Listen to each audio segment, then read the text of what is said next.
Welcome to Leetcode JavaScript, a channel where we solve every single Leetcode question using JavaScript. Today we have Leetcode number 1, Two Sum. Let's go right to it. Given an array of integers nums and an integer target, return indexes of the two numbers such that they add up to target. This sounds relatively simple, but we have a couple caveats. Number 1, you may assume that each input would have exactly one solution, and you may not use the same element twice. Additionally, you can return the answer in any order. There's a few examples to help us understand this better. Let's look at example number 1. For this nums array and this target, we want to find a pair that adds up to 9. You can probably realize right away that 2 and 7 is equal to 9. So we can just answer with 0 and 1. Array start at 0, of course. And that's going to be the answer. That's relatively simple to understand. So there's a couple ways to actually solve this. We're going to start with the more simple approach. That's something that probably comes to your mind right away. And then we're going to optimize it.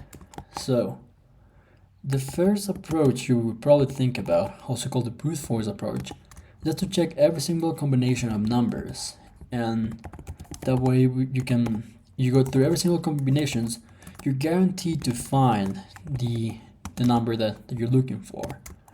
The best way to do this would probably just be to use a nested for loop like I'm writing right now.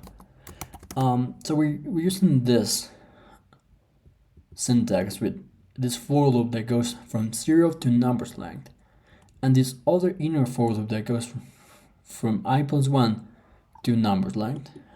And it's a really simple check. We can check whether nums at the index I plus nums at the index j is equal to our target. And if that's the case, we can simply return a new array containing I and j. Let's run this code. And it's accepted for the first example. Let's submit it. And it's also accepted as a success. In this case, you can probably realize that runtime isn't that great. This is nearly 200 milliseconds and is in the bottom 26% of online solutions for JavaScript. And also, you can see the follow-up questions is, can you come up with an algorithm that uses less than O(n) squared time complexity? Because yes, this has an O of n squared time complexity, because we have one loop and one inner loop. Therefore, in the worst case, we're going to be seeing every single combination of two numbers, which is equals to O(n) squared. This also has the space complexity of O of 1, because we are not using any additional space. So let's try to come up with something that uses a smaller time complexity. This should be relatively simple if you're aware of something called hash map or dictionary. In JavaScript, there are many ways to use one, but the easiest way, in my opinion, is using an object. A JavaScript object uses this syntax, and we can simply use it as a map or dictionary.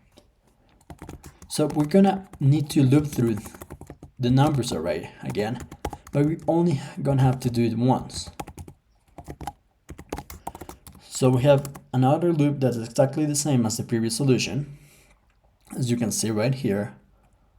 However, we don't need to use an inner loop. We can use the hash map to help us find the solution more quickly. So what's the solution gonna be? So at index 0, which is in the first example, it's going to be equal to 2.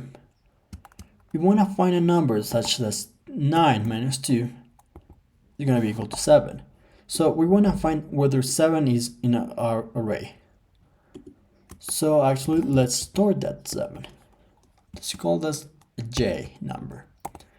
And that's going to be the target minus my current number. That's nums of I. Now, we know we have this solution if we have this j number. But in the first iteration, that's in I equal to 0, we don't have any more numbers. So we should probably store the current number, because maybe the number we have right now, it's gonna be the answer for another number. So let's actually store the current number in the hash map. So we're gonna go h of nums I. In this case, h is gonna have a key of 2, and we're gonna store the index I, so we can retrieve it later. Okay, but before we store this, we can do a simple check of whether we have the solution already. So if j is already in my hash map h, we can just return a new array containing h of j. In this case, this is going to be the index where j is located, and I. Let's run this code and see if it works.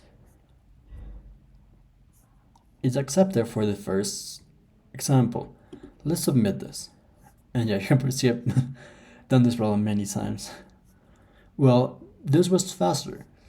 In this case, the runtime was 120 milliseconds, which is in the faster 58% of JavaScript online solutions.